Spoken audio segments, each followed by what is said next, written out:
Hello guys, day 2 in Melbourne is the wedding day. Let's go. ඔන්න Melbourne වගතුග දෙවනි video එකට ඔබ ආදරයෙන් පිළිගන්නවා. මේ වීඩියෝ එකේ මම ෆීචර් කරන්නේ මගේ මෙල්බර්න් ගමනේ දෙවනි දවස. නැත්නම් මගේ මෙල්බර්න් ගමනේ ප්‍රධානම අරමුණ වෙච්ච අපේ අක්කා කෙනෙක්ගේ ස්පෙෂල්ම දවස. නැත්නම් වෙඩින් ඩේ එක. ඉතින් අපි ඇඩ්ලේඩ් ඉඳන් මෙල්බර්න් එන්න ප්‍රධානම හේතුව වෙච්ච මේ වෙඩින් එකට යන්න අපි උදේම ක්ලයිඩ් නෝත් වලින් ලිස්ටර්ෆීල්ඩ් වලට පිටත් වුණා. ඒ හිල් ක්‍රෙස් 77 රිසෙප්ෂන් හෝල් එකට අපිට උදේ 9:00 වගේ වෙද්දි ළඟ යන්න පුළුවන් වුණා. ඉතින් එයාගේ ජීවිතේ ලස්සනම පරිච්ඡේදය මෙන්න මේ විදිහට ආරම්භ වුණා. නෑ මම ඒක වෙනම විදිහකට ඔයාලට කියන්නම්.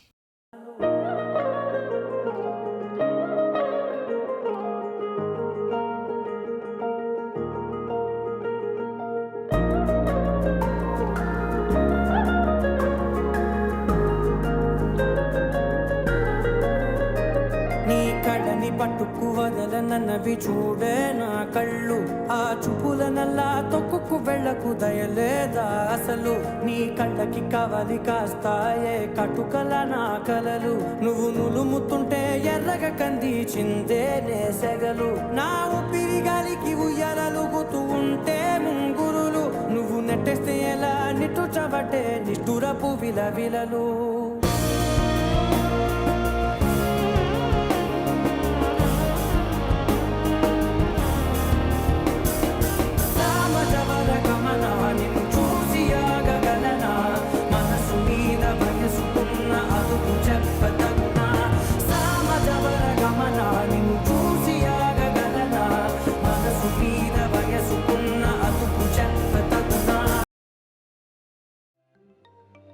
ඉතින් ඒ ලස්සන දවස ඒ විදිහට අවසන් කරලා අපි ආපහු ආවා අපි හිටපු ක්ලයිඩ් නෝත් වලට. ඇවිත් අපි අපේ බාබකියු නයිට් එකට මෙන්න මේ වගේ සූදානම් වුණා. මෙල්බර්න් තිබ්බ ටෙම්පරේචර් එකත් එක්ක අපි හිතපු විදිහට අවුට්ඩෝර් බාබකියු එකක් අරේන්ජ් කරන්න බැරි වුණා. අපි පුළුවන් විදිහට අවට් කුක් බාබකියු එකක් දාගන්න දෙපාරක් හිතුවේ නැහැ. ඉතින් ඊට පස්සේ බාබකියු නයිට් එකෙන් පස්සේ නින්දට වැටුණු අපි පහෝදා උදේ 5:00ටම ආපහු ඇඩ්ලේඩ් බලා ගමන් ආරම්භ කරා. ඉතින් මෙල්බර්න් ඉඳන් ඇඩ්ලේඩ් ඩ්‍රයිව් එක පෙන්වුවේ නැත්තම් ඔයාලා ආවෙත් දන්නේ නැහැ. ඉතින් ඒකත් පෙන්නගෙනම මම අද වීඩියෝ එකෙන් සමුගන්න හිතුවා.